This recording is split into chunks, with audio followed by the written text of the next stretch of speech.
నమస్తే, welcome to BDD news. ముందుగా headlines.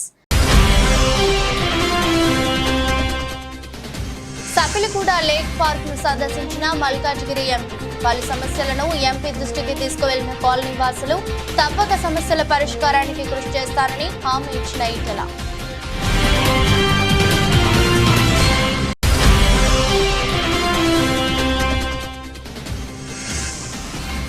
రాబోయే 100 రోజుల్లో రాష్ట్ర వ్యాప్తంగా గంజాయి విక్రయాలకు చెక్ పెడతాం, స్పష్టం చేసిన మంత్రి లోకేష్.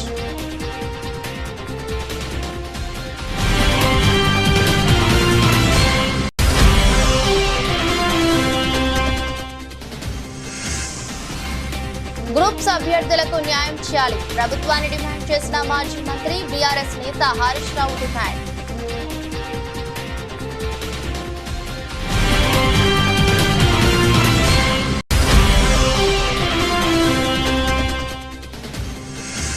ఋషికొండ భవనాన్ని జగన్ ఇల్లుగా చూపించడం మానుకోండి, ప్రజలను తప్పుదోవ పట్టించే చర్యలు మానుకుంటే మంచిదని వైసీపీ నేత గుడివాడ అమర్నాథ్ సలహా.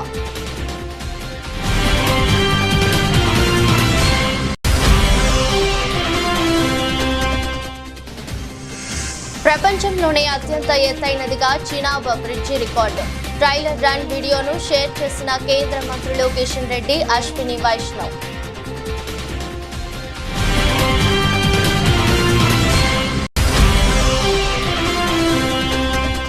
హైదరాబాద్ లో జగన్ నివాసం వద్ద అక్రమ కట్టడాల కూల్చివేత అనంతరం జీహెచ్ఎంసీ అధికారి బదిలీ.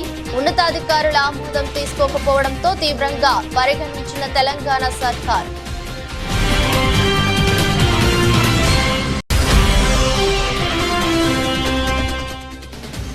ఎమ్మెల్యే రాజా సింగ్ ను ఎయిర్పోర్ట్ లో అరెస్టు చేసిన పోలీసులు. మెదక్ వేలతానవి ప్రకటించిన నేపథ్యంలో శంషాబాద్ ఎయిర్పోర్ట్ లో అదుపులోకి తీసుకున్న పోలీసులు.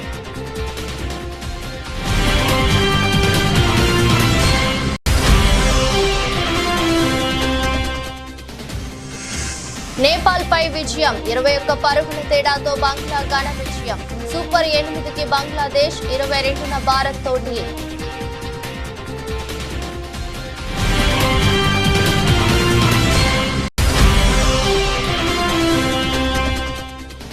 పశ్చిమ బెంగాల్లోని డార్జిలింగ్ జిల్లాలో ఘోర ప్రమాదం.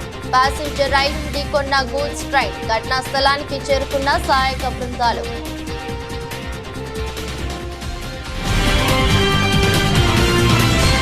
సఫిలగూడ లేక్ పార్క్ ను మల్కాజ్గిరి ఎంపీ ఈటెల రాజేందర్ సందర్శించారు. ఈ సందర్భంగా పలు కాలనీ వాసులు వారికి శుభాకాంక్షలు తెలిపి పలు సమస్యలను వారి దృష్టికి తీసుకువచ్చారు.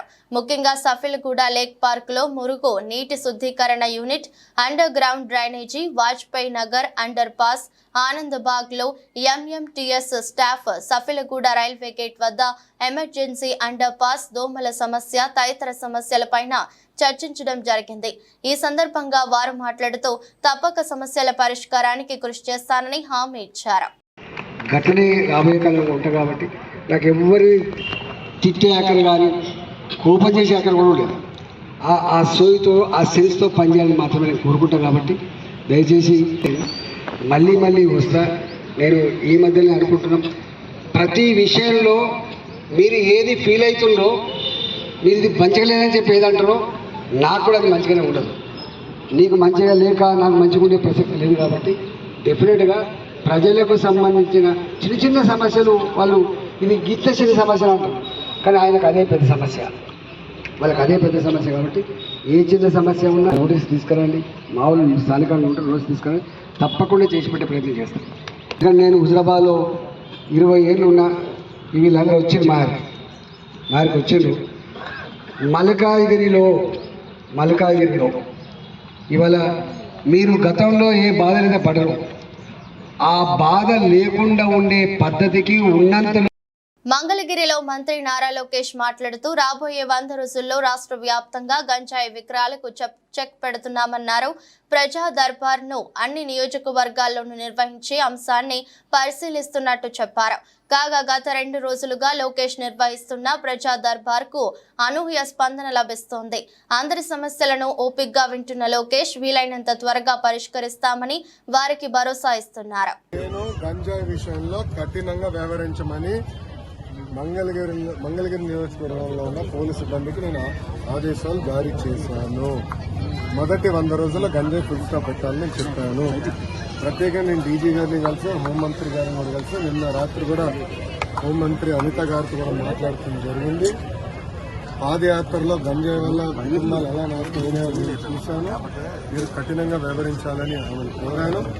మేడం గారు కూడా సమీక్ష పెడతాను, సభ్యుతో రివ్యూ చేస్తున్నారు. ప్రజలందరూ చూస్తారు కదా, మొదటి 100 రోజులు గంజాయికి ఫుల్ స్టాప్ పెట్టే బాధ్యత తెలుగుదేశం జనసేన పార్టీ. గ్రూప్స్ అభ్యర్థులు వచ్చి పోస్టులు పెంచాలని అడిగితే కాంగ్రెస్ ప్రభుత్వం ఎందుకు స్పందించడం లేదని మాజీ మంత్రి బీఆర్ఎస్ నేత హరీష్ రావు మండిపడ్డారు. సోమవారం మీడియా సమావేశంలో హరీష్ రావు మాట్లాడుతూ గ్రూప్స్ అభ్యర్థులు తాజాగా బీఆర్ఎస్ కార్యాలయానికి వచ్చి ఈ విషయమై తమ వద్ద మొరపెట్టుకున్నారని ఆయన వెల్లడించారు. గ్రూప్ 1, 2 మెయిన్స్ పరీక్షకు 100 చొప్పున అనుమతి ఇవ్వాలని అభ్యర్థులు కోరుతున్నారని తెలిపారు. ప్రతిపక్షంలో ఉన్నప్పుడు 1:100 ఇవ్వాలని యువతను రెచ్చగొట్టిన కాంగ్రెస్ ఇప్పుడు ఎందుకు గ్రూప్స్ మెయిన్స్ కు 1:100 ఇవ్వడం లేదని నిలదీశారు. ప్రతిపక్షంలో ఉన్నప్పుడు గ్రూప్స్ పోస్టులు పెంచాలని అడిగిన వారు ఇప్పుడు ఇదే విషయమై విద్యార్థులు వెళ్లి అడిగితే ఎందుకు స్పందించడం లేదని ఆయన ధ్వజమెత్తారు.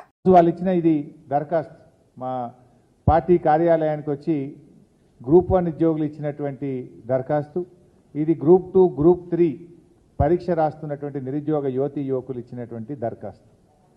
ఇవాళ వాళ్ళు 2-3 విషయాలు స్పష్టంగా చెప్తా ఉన్నారు. ఒకటి, గ్రూప్ 1 ప్రిలిమ్స్లో పాస్ అయినటువంటి విద్యార్థులకు 1:50 కాకుండా 1:100 చొప్పున మెయిన్స్ ఎగ్జామ్కు అవకాశం ఇవ్వాలని, తద్వారా ఎంతోమంది ఎస్సీ, ఎస్టీ, బీసీ విద్యార్థులకు మేలు జరుగుతుంది. 1:100 చొప్పున మరి మెయిన్స్ పరీక్షలకు అనుమతి ఇవ్వాలని చెప్పి ఈరోజు బీఆర్ఎస్ పార్టీ ఈ రాష్ట్రంలోని గ్రూప్ 1 పరీక్ష రాసిన విద్యార్థుల పక్షాన డిమాండ్ చేస్తూ ఉంది. ఆ రోజు ఇదే కాంగ్రెస్ పార్టీ మరి ప్రెస్ మీట్లు పెట్టి అశోక్ నగర్కి వెళ్ళి నిరుద్యోగ యువతీ యువకులతో సమావేశాలు పెట్టి మేము అధికారంలోకి వస్తే 1:100 చొప్పున మెయిన్స్ పరీక్ష రాయడానికి అవకాశం ఇస్తామని చెప్పారు. అంతేకాదు మీకు ఒక వీడియో కూడా చూపిస్తాను. అసెంబ్లీలో ఈనాడు ఉప ముఖ్యమంత్రిగా ఉన్న బట్టి విక్రమార్క గారు కూడా 1:100 చొప్పున మెయిన్స్ పరీక్షకు అనుమతి ఇవ్వాలని చెప్పి ఆయన అసెంబ్లీలో డిమాండ్ చేశారు. మరి ఆ రోజు అశోక్ నగర్కి వెళ్ళి మాట్లాడతారు, అసెంబ్లీలో మాట్లాడతారు. ఈరోజు అధికారంలోకి వస్తే ఎందుకు 1:100 అనుమతి ఇవ్వడం లేదు అని చెప్పి నేను అడుగుతా ఉన్నా. అంటే ప్రతిపక్షంలో ఒక మాట, అధికారంలోకి వస్తే ఇంకో మాట ఉంటుందా? ఎందుకు మీరు మాట తప్పుతా ఉన్నారు? ఆ యువత వచ్చి మీ కాళ్ళ వేళ్ళ పడ్డా కూడా కనికరం లేదా మీకు? కనీసం స్పందించరా అని నేను అడుగుతా ఉన్నా. ఆ రోజు బట్టి గారు మాట్లాడినటువంటి వీడియో కూడా ఈరోజు మీ ముందు అసెంబ్లీలో ఆయన మాట్లాడిన వీడియో కూడా చూపిస్తాం. ఋషికొండ భవనాల చుట్టూ వస్తున్న వార్తలపై వైసీపీ నేత మాజీ మంత్రి గుడివాడ అమర్నాథ్ స్పందించారు. ఆ భవనాలను ఎలా ఉపయోగించుకోవాలన్నది ఆలోచించడం మానేసి దానిని ఇంకా జగన్మోహన్ రెడ్డి ఇల్లుగానే చిత్రీకరించడాన్ని మానుకోవాలని టీడీపీ నేతలకు సూచించారు. విశాఖను తాము ఎగ్జిక్యూటివ్ క్యాపిటల్ చేయాలని అనుకున్నామని, కానీ అనేక అడ్డంకులు సృష్టించారని ఆగ్రహం వ్యక్తం చేశారు. తాము మళ్లీ అధికారంలోకి వస్తే విశాఖ నుంచి పాలించాలని అనుకున్నామని, ఐఏఎస్ అధికారులతో కమిటీ వేసిన తర్వాత ఋషికొండలో భవనాలు నిర్మించినట్టు పేర్కొన్నారు. ప్రభుత్వ ధనం దుర్వినియోగం చేయి గురించి మాట్లాడాల్సి వస్తే 2014 నుంచి 2019 వరకు జరిగిన దానిపైన మాట్లాడాల్సి వస్తుందని పేర్కొన్నారు. తాము ఇప్పుడే విమర్శలు చేస్తే అధికారం కోల్పోవడాన్ని జీర్ణించుకోలేక చేస్తున్నామని అనుకుంటారని, అలాంటి విషయాల జోలికి పోవడం లేదని తెలిపారు. మంత్రిగా ఉన్నాను మొన్నటి వరకు. మా క్యాంప్ ఆఫీసెస్ ఉంటాయి. క్యాంప్ ఆఫీసెస్లో ఫర్నిచరో లేకపోతే ఇంకోటో ప్రభుత్వానికి సంబంధించినటువంటి మేము వాడుకున్నప్పుడు మాది టర్మ్ కంప్లీట్ అయిపోయిన తర్వాత మీరు ఏమేమి ఇచ్చారనేటువంటివి మళ్ళీ వాళ్ళకి అప్పచెప్పేటువంటి కార్యక్రమం చేస్తాం. ఇవి కాకుండా ఇంకేదైనా ఉంటే వాళ్ళని తెలియజెప్పమని చెప్తాం. లేదా కొన్ని సందర్భాల్లో ఏమంటారంటే ఇవి మిస్ అయ్యానో లేకపోతే ఇవి రాలేదనో ఈ టైంలో దీనికి ఇది డబ్బులు కట్టమని చెప్పి వారు ఓసారి కోరుతుంటారు. కోరినప్పుడు డబ్బులు కట్టేసి క్లియర్ చేసుకునేటువంటి కార్యక్రమం చేస్తాం.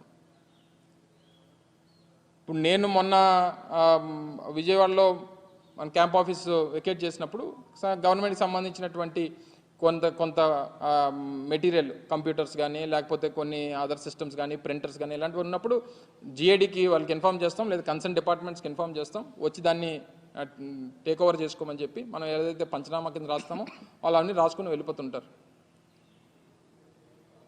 ఇది ప్రొసీజరు. జరిగి ప్రభుత్వం వాళ్ళు 4వ తారీఖున అధికారంలోకి వచ్చారు. అధికారంలోకి వచ్చిన తర్వాత మరుసటి రోజే మనం సీఎం క్యాంప్ ఆఫీస్ నుంచి ఇంటిమేట్ చేసాం. హ్యాండ్ ఓవర్ చేయాల్సినటువంటి అన్నీ హ్యాండ్ ఓవర్ చేసాం. ఇంకా ఏమైనా ఉన్నాయనుకో చెప్పాలి తప్ప ఇదేంటిది నాకు తెలియక అడుగుతాను. వాళ్ళు ప్రభుత్వాల్లో ఉన్నారు కదా, వాళ్ళు గతంలో పనిచేశారు. ఒక్క ఇరిగేషన్ గెస్ట్ హౌస్ ఇవన్నీ మాట్లాడుకుంటున్నాం మనం. గతంలో దేవినేని ఉమ గారు ఇరిగేషన్ మంత్రిగా ఉన్నప్పుడు విజయవాడలో 45 కోట్ల రూపాయలు పెట్టి ఇరిగేషన్ గెస్ట్ హౌస్ కట్టాడు. ఎవరి డబ్బు మరి అది? అన్నీ మనం మాటలు తవ్వుకుంటే 100 బయటపడతాయి.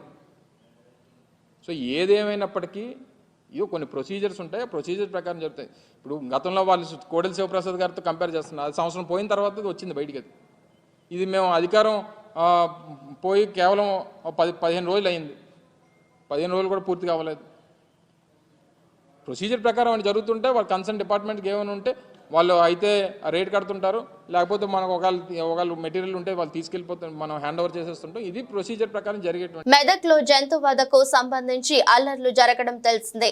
దుకాణాలు, వాహనాలు ధ్వంసమయ్యాయి. 2 వర్గాల మధ్య జరిగిన ఘర్షణలో రాజ్ అరుణ్ అనే యువకుడు కత్తిపోట్లకు గురికాక నర్సింగ్ అనే యువకుడు రాళ్ల దాడిలో గాయపడ్డాడు. ఈ నేపథ్యంలో మెదక్ వెళ్లేందుకు ముంబై నుంచి హైదరాబాద్ వచ్చిన గోషామహల్ ఎమ్మెల్యే రాజా సింగ్ ను పోలీసులు ఎయిర్పోర్ట్ లో అరెస్ట్ చేశారు. తాను మెదక్ వెళ్తానని రాజా సింగ్ ముందుగానే ప్రకటించడంతో పోలీసులు అప్రమత్తం అయ్యారు. ఆయన ముంబై నుంచి వస్తున్నారని తెలుసుకుని శంషాబాద్ ఎయిర్పోర్ట్ లోనే అదుపులోకి తీసుకున్నారు. అటు మెదక్ లో బీజేపీ శ్రేణులు బంద్ కు పిలుపునిచ్చాయి. ఐజీ రంగనాథ, ఎస్పీ బాలస్వామి ఆధ్వర్యంలో భారీ బందోబస్తు ఏర్పాటు చేశారు.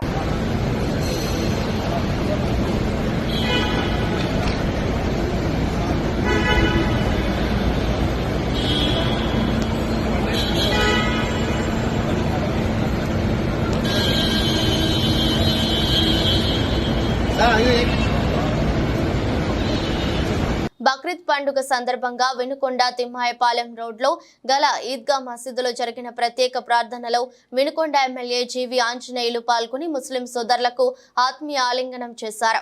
వేలాది మంది ముస్లిం సోదరులు భక్తి శ్రద్ధలతో ఈద్గా మైదానంలో ప్రార్థనలో పాల్గొనగా జీవి ఆంజనేయులు స్థానిక ఎమ్మెల్యే హోదాలో ముస్లిం సోదరులకు శుభాకాంక్షలు తెలిపి మత పెద్దల నుంచి ఆశీర్వాదం తీసుకున్నారు. అనంతరం జరిగిన ప్రత్యేక ప్రార్థనలో ముస్లిం సోదరులతో కలిసి ఆయన పాల్గొన్నారు.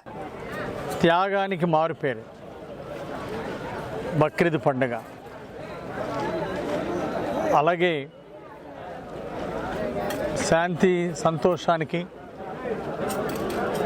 త్యాగానికి మనం ఈ బక్రీద్ పండుగ సందర్భంగా అందరం కూడా గుర్తు చేసుకోవాల్సినటువంటి అవసరం ఉంది. ముస్లిం సోదరులందరికీ బక్రీద్ పండుగ శుభాకాంక్షలు తెలియజేస్తున్నాను. గతంలో ముస్లిం సోదరులందరూ ఈ ఈద్ యొక్క అభివృద్ధి కావాలని నన్ను కోరున్నారు. తప్పనిసరిగా ఈద్గా అభివృద్ధికి నా వంతు సహకారం అందిస్తాను. అలాగే ఈరోజు తెలుగుదేశం ప్రభుత్వం, ఎన్డీఏ ప్రభుత్వం అధికారంలోకి వచ్చింది. ఖచ్చితంగా ఇక్కడ కాంపౌండ్ వాల్ నిర్మాణానికి, అలాగే ఈద్గా అభివృద్ధికి నా వంతు సహకారం అందిస్తాను. అదేవిధంగా పెద్ద షాదీఖానా కావాలని ముస్లిం సోదరులు అందరూ కూడా గతంలో కోరి ఉన్నారు. తప్పనిసరిగా ఎన్ఎస్పి కాలనీలో పెద్ద షాదీఖానా నిర్మాణాన్ని చేపడతాము. రానున్న 2-3 సంవత్సరాల్లో ఈ పెద్ద ప్రాజెక్టు కూడా, పెద్ద షాదీఖానా నిర్మాణం కూడా పూర్తి చేయాలనే ఆకాంక్షతో ముందుకెళ్తున్నాము. అలాగే గుర్రం జాషువా గారి లైబ్రరీ, అలాగే టీటీడీ కళ్యాణ మండపం, అలాగే బీసీ భవన్, ఎస్సీ భవన్ కూడా ఖచ్చితంగా భవిష్యత్తులో పూర్తి చేస్తాం. ఎన్ఎస్పి కాలనీలో దాన్ని అక్కడ పార్కు అన్నీ కూడా తీర్చిదిద్దుతాం. గతంలో ముస్లిం సోదరులందరినీ కలిశాను. వాళ్ళందరి ముస్లిం సోదరులందరూ కూడా నా గెలుపుకి ఎంతో సహకారం అందించారు. ఈ మధ్య సోషల్ మీడియాలో వ్యూస్ కోసం తనపై తప్పుడు వార్తలు రాస్తున్నారని, ఇలా ఒక నాయకుడి క్రెడిబిలిటీ మీరు వాడుకోవడం మంచిది కాదని మాజీ మంత్రి సిద్దిపేట ఎమ్మెల్యే హరీష్ రావు అన్నారు. ఈ విషయమై ఆయన మీడియాతో మాట్లాడుతూ ఇలాంటివి మానుకోవాలని మీడియా వాళ్ళని కోరారు. భవిష్యత్తులో ఇలాంటివి రిపీట్ చేస్తే చట్టపరమైన చర్యలు తీసుకోవడానికి కూడా వెనకాడనని స్పష్టం చేశారు. ఈ మధ్య సోషల్ మీడియాలో ఏమైందే, ఈ వ్యూస్ కోసం ఈ తంబులు అంటారట కదా వాటిని, నాకు ఎక్కువ తంబు నెయిల్స్ కోసం సెన్సేషనల్ హెడ్డింగ్స్ పెడుతున్నారు. హరీష్ రావు బీజేపీలోకి పోయిండని, హరీష్ రావు కాంగ్రెస్లోకి పోయిండని, ఇంకేందో అయిండని, వర్కింగ్ ప్రెసిడెంట్ అయిండని, ఇవన్నీ అనవసరంగా మీ వ్యూస్ కోసమో బ్రేకింగ్ల కోసమో ఇట్లా ఒక నాయకుడి నిబద్ధత మీద ఒక నాయకుడిని క్రెడిబిలిటీని మీరు వాడుకోవడం అనేటువంటిది మంచిది కాదు. I appeal to all the media houses, particularly social media, ఇలాంటివి మానుకోండి. మీకు అంతా ఏదన్నా అనుమానం ఉంటే డైరెక్ట్గా నాతో మాట్లాడి పెట్టండి. కానీ ఇట్లా పెట్టడం ద్వారా ఏమవుతుందంటే లీడర్ క్రెడిబిలిటీని దెబ్బతీసేది మంచిది కాదు. నేను కూడా ఇంకా తప్పని పరిస్థితి, భవిష్యత్తులో ఇట్లాంటి రిపీట్ అయితే అవసరమైతే లీగల్ నోటీసులు ఇవ్వడానికి చట్టపరమైన చర్యలకు కూడా వెనుకాడమని నేను వారికి తెలియజేస్తా ఉన్నా. దయచేసి మీ థంబ్నెయిల్స్ను వాస్తవాలు ఉంటే పెట్టండి తప్ప మీకోసం మీరు లేని పెట్టి ఇట్లా మా క్రెడిబిలిటీని మా పార్టీని దెబ్బతీసే విధంగా వ్యవహరించొద్దని నేను ఇప్పటికీ చాలాసార్లు కూడా చెప్పున్నాను. కానీ మళ్ళీ ఇట్లా మీరు ఈ సోషల్ మీడియాలో ఇలాంటివి కూడా పెట్టకూడదని చెప్పి వారికి విజ్ఞప్తి చేస్తూ ఫర్దర్గా ఎవరైనా ఇట్లాంటివి పెడితే, ఎందుకంటే మా బాస్ మా నాయకుడు మా కేసీఆర్ ఏం చెప్తే ఒక కార్యకర్తగా నడిచే వ్యక్తిని నేను. ఇష్టం వచ్చినట్టుగా వాళ్ళు వర్కింగ్ ప్రెసిడెంట్ అని పెడతాడు, వాడు కాంగ్రెస్లో పోతాడని పెట్టాడు, వాడు బీజేపీలోకి పోతాడు, ఇవన్నీ ఉంటాయి అసలు ఇట్లా.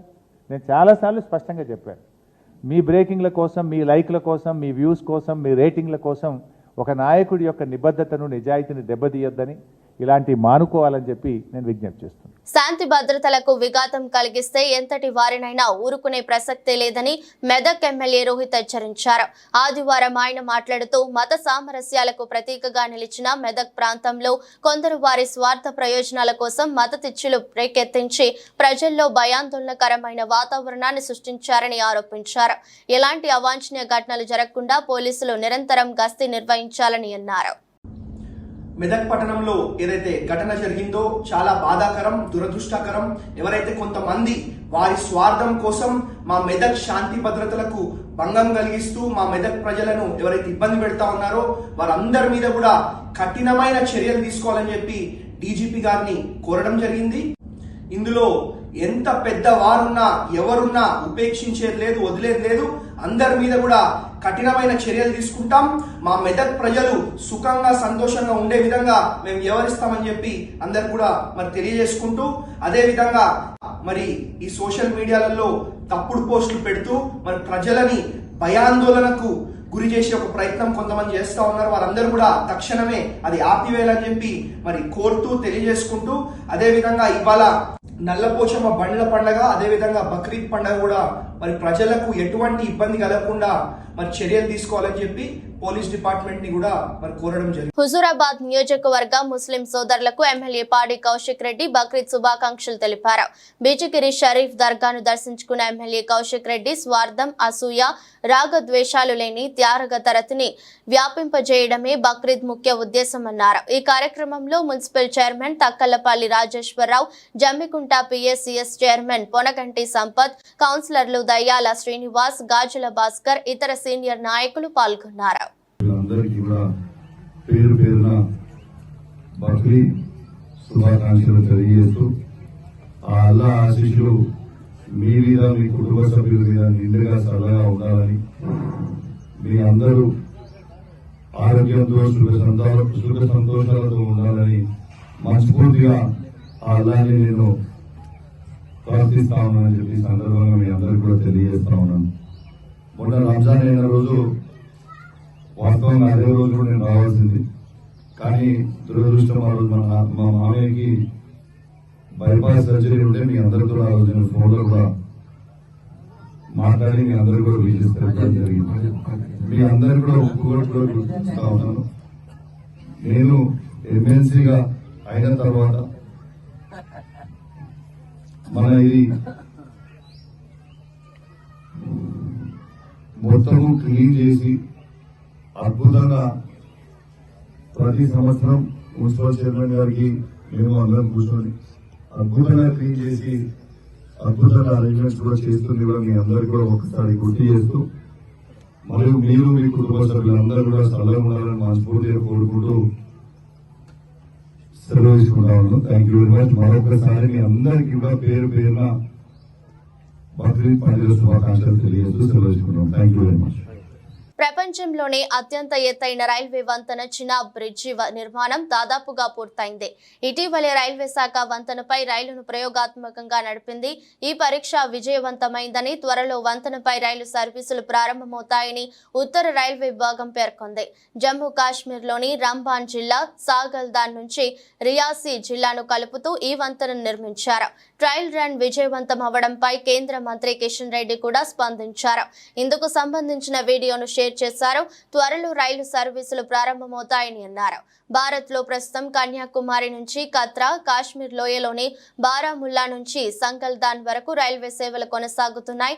తాజాగా పూర్తయిన ఈ వంతెన ప్రజలకు అత్యంత ఉపయోగకరంగా మారనుంది. రైలు మార్గం ద్వారా కాశ్మీర్ ను భారత్ లోని మిగతా ప్రాంతాలకు అనుసంధానించేందుకు చేపట్టిన ఉదంపూర్, శ్రీనగర్, బారాముల్లా రైల్వే ప్రాజెక్టులో ఇది భాగం.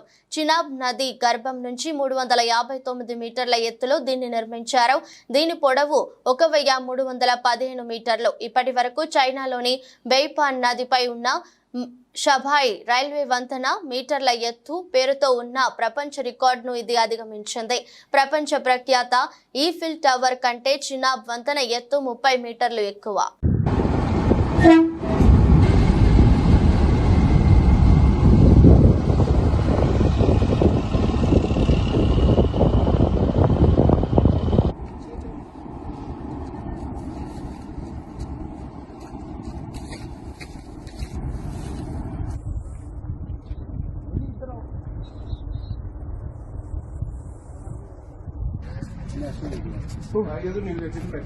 పశ్చిమ బెంగాల్లోని డార్జిలింగ్ జిల్లాలో సోమవారం ఉదయం షాకింగ్ ఘటన జరిగింది. అసోంలోని సిల్చార్ నుంచి కోల్కతాకు వెళుతున్న కంచన్జుంగా ప్యాసింజర్ ఎక్స్ప్రెస్ రైలును ఢీకొట్టి గూడ్స్ రైలు ఢీకొట్టింది. న్యూ జల్పాయ్గురికి సమీపంలోని రంగపాని స్టేషన్ కి సమీపంలో ఈ ప్రమాదం జరిగింది.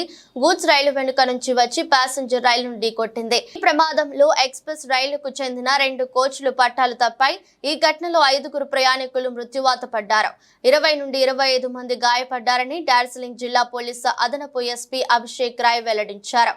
ఈ రైలు ప్రమాదంపై పశ్చిమ బెంగాల్ ముఖ్యమంత్రి మమతా బెనర్జీ ఎక్స్ వేదికగా స్పందించారు. డాక్టర్లు, విపత్తు నిర్వహణ బృందాలు ఘటనా స్థలానికి చేరుకున్నాయని ఆమె తెలిపారు. డార్జిలింగ్ జిల్లాలో జరిగిన ఘోర రైలు ప్రమాదం గురించి ఇప్పుడే తెలిసిందని, ఈ వార్త తెలిసి దిగ్భ్రాంతికి గురయ్యానని ఆమె చెప్పారు. సహాయ చర్యలు యుద్ధ ప్రాతిపదికన ప్రారంభమయ్యాయని ఆమె వివరించారు. కాగా ఈ ఘటనకు సంబంధించిన మరిన్ని వివరాలు అందాల్సి ఉంది. अभी थोड़ा गंभीर है। ये आप देख रहे हैं कंचनजंगा एक्सप्रेस है। ये पीछे यहाँ पे खड़ा था और पीछे से एक मालगाड़ी आके उसको ठोक दिया। 3 बॉगी अभी तक डिटेल्ड हुआ है, 5 फैटलिटी हुआ है, कैजुअलिटी हुआ है 5। अभी तक हम रेस्क्यू कर लिया है। और मालगाड़ी का जो आगे का इंजन है वहाँ पे गैस कटर लगेगा। आरपीएफ भी आ गए है, हम लोग लोकल पीएस से आ गए हैं। ठीक है, डेथ कैजुअलिटी कितनी हुई है? अभी तक जो हिसाब है 5 हुआ है। ठीक है, और कितने लोगों की मौत हुई है? 5 का मौत हुआ है अभी तक। ठीक है, इंजर्ड हुआ है? इंजर्ड अभी तक 25 to 30 nearly, but the injuries are not fatal.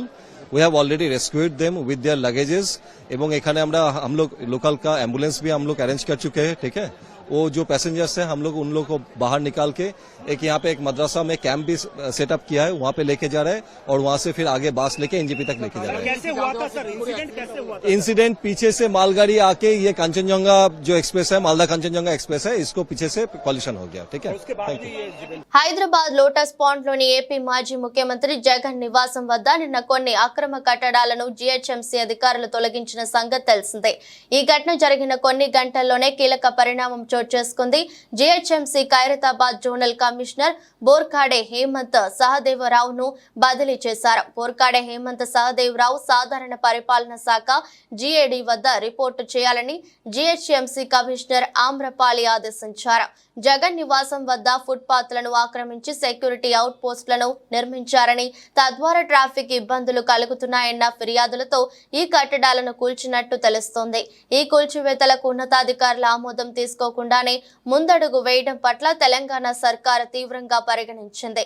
అయితే లోటస్ పాండ్ లో జగన్ నివాసానికి సమీపంలో నివాసం ఉంటున్న ఓ మంత్రి నిర్దేశించిన మేరకే జీహెచ్ఎంసీ జోనల్ కమిషనర్ ఈ కూల్చివేతలకు ఉపక్రమించినట్టు సమాచారం. అమెరికాలో బ్రాండెడ్ షోరూంల నుంచి కూడా దొంగలు దర్జాగా వస్తువుల్ని దోచుకెళ్తున్నారు. తాజాగా కాలిఫోర్నియాలో సినిమాల్లో చూపించే చోరీలకు ఏమాత్రం తీసిపోని విధంగా ఓ భారత వ్యాపారికి చెందిన నగల దుకాణంలో దోపిడీ జరిగింది. దుండగులు కేవలం 3 నిమిషాల్లో దుకాణాన్ని లూటీ చేశారు. ఈ నెల 12న అర్ధరాత్రి ఘటన జరిగింది. ఈ ఘటన తాలూకు సీసీటీవీ దృశ్యాలు ప్రస్తుతం సామాజిక మాధ్యమాల్లో వైరల్ అవుతున్నాయి. వీడియోలోని దృశ్యాల ఆధారంగా సుమారు 20 మంది ముసుగు దొంగలు ఈ దోపిడీకి పాల్పడ్డారు. షాపునకు కాపలాగా ఉన్న సెక్యూరిటీ గార్డును బయటపెట్టి అద్దాల ద్వారం పగలకొట్టి వారు షాపులోకి ప్రవేశించారు. ఆ తర్వాత వెంటనే షోరూమ్ అంతా వ్యాపించి డెస్కుల అద్దాలను పగలకొట్టి అందిన కాడికి ఆభరణాలను బ్యాగుల్లో వేసుకుని పరారయ్యారు. ఈ దోపిడీ తాలూకు దృశ్యాలు అక్కడి సీసీ కెమెరాల్లో రికార్డ్ అయ్యాయి. అవి కాస్త బయటకు రావడంతో ఇప్పుడు వైరల్ అవుతున్నాయి. కాగా లూటీ చేసిన దుండగులకు ప్రాంతం గురించి బాగా తెలిసినట్టు అనిపిస్తుందని స్థానిక మీడియా పేర్కొంది. ఇక రంగంలోకి దిగిన పోలీసులు 5 అనుమానితులను అదుపులోకి తీసుకున్నారు. మిగతా వారి కోసం గాలిస్తున్నారు. T20 వరల్డ్ కప్ లో భాగంగా కింగ్స్ టౌన్ వేదికగా నేపాల్ తో జరిగిన మ్యాచ్ లో బంగ్లాదేశ్ 21 పరుగుల తేడాతో విజయం సాధించింది. ఈ గెలుపుతో బంగ్లాదేశ్ సూపర్ 8కి దూసుకెళ్లింది. గ్రూప్ డి నుంచి దక్షిణాఫ్రికా తర్వాత తదుపరి దశకు అర్హత సాధించిన జట్టుగా నిలిచింది. దీంతో సూపర్ 8లో భాగంగా అంటిగ్వా వేదికగా ఈ నెల 22న టీమిండియాతో బంగ్లా తలపడనుంది. ఇక ఈ మ్యాచ్ లో టాస్ ఓడి తొలుత బ్యాటింగ్ చేసిన బంగ్లాను నేపాల్ బౌలర్లు 106 పరుగులకే కట్టడి చేశారు. ఆ జట్టు బ్యాటర్లలో షకీబ్ చేసిన 17 రన్సే అత్యధిక వ్యక్తిగత స్కోరు. నేపాల్ బౌలర్లలో సోంపాల్, దీపేంద్ర రోహిత్, సందీప్ చెరో 2 వికెట్లు తీశారు. ఆ తర్వాత 107 పరుగుల స్వల్ప లక్ష్య ఛేదనతో బరిలోకి దిగిన నేపాల్ జట్టు 19.2 ఓవర్లలో 85 పరుగులకే కుప్పకూలింది. దీంతో బంగ్లాదేశ్ 21 పరుగుల తేడాతో గెలిచింది. 4 వికెట్లు పడగొట్టి బంగ్లా విజయంలో కీలక పాత్ర పోషించిన Tanzim Hasan Sheikh big player of the match award దక్కింది. వార్తలు ముగించే ముందు మరోసారి హెడ్లైన్స్. సపిలిగూడ లేక్ పార్క్ ను సందర్శించిన మల్కాజ్గిరి ఎంపీ. పలు సమస్యలను ఎంపీ దృష్టికి తీసుకువెళ్లిన కాలనీ వాసులు తప్పక సమస్యల పరిష్కారానికి కృషి చేస్తారని హామీ ఇచ్చిన ఈటెల.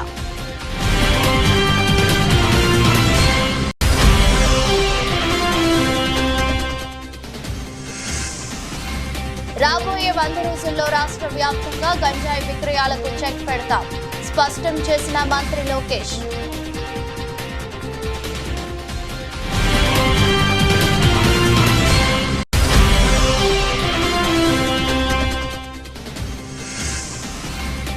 గ్రూప్స్ అభ్యర్థులకు న్యాయం చేయాలి, ప్రభుత్వాన్ని డిమాండ్ చేసిన మాజీ మంత్రి బీఆర్ఎస్ నేత హరీష్ రావు డిమాండ్.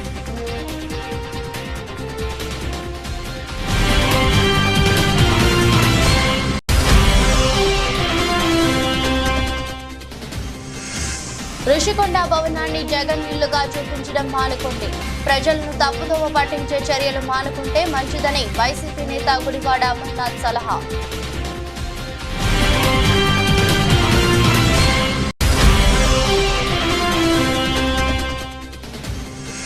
ప్రపంచంలోనే అత్యంత ఎత్తైనదిగా Chenab bridge record. Trailer run వీడియోను షేర్ చేసిన కేంద్ర మంత్రులు కిషన్ రెడ్డి, అశ్విని వైష్ణవ్.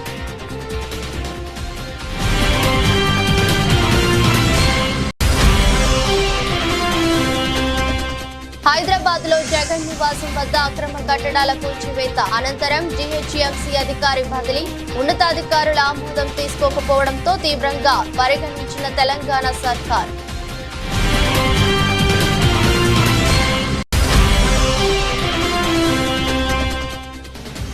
ఎమ్మెల్యే రాజా సింగ్ ను ఎయిర్పోర్ట్ లో అరెస్టు చేసిన పోలీసులు.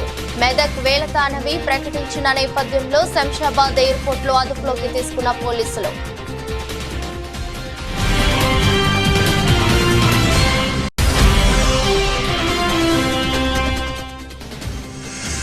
నేపాల్ పై విజయం, 21 పరుగుల తేడాతో బంగ్లా ఘన విజయం.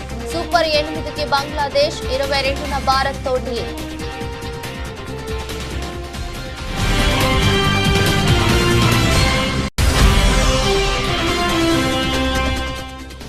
పశ్చిమ బెంగాల్లోని డార్జిలింగ్ జిల్లాలో ఘోర ప్రమాదం. ప్యాసింజర్ రైలు ఢీకొన్న గూడ్స్ ట్రైన్. ఘటనా స్థలానికి చేరుకున్న సహాయక బృందాలు.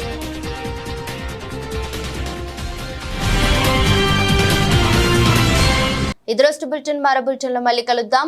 అంతవరకు సెలవు. నమస్కారం.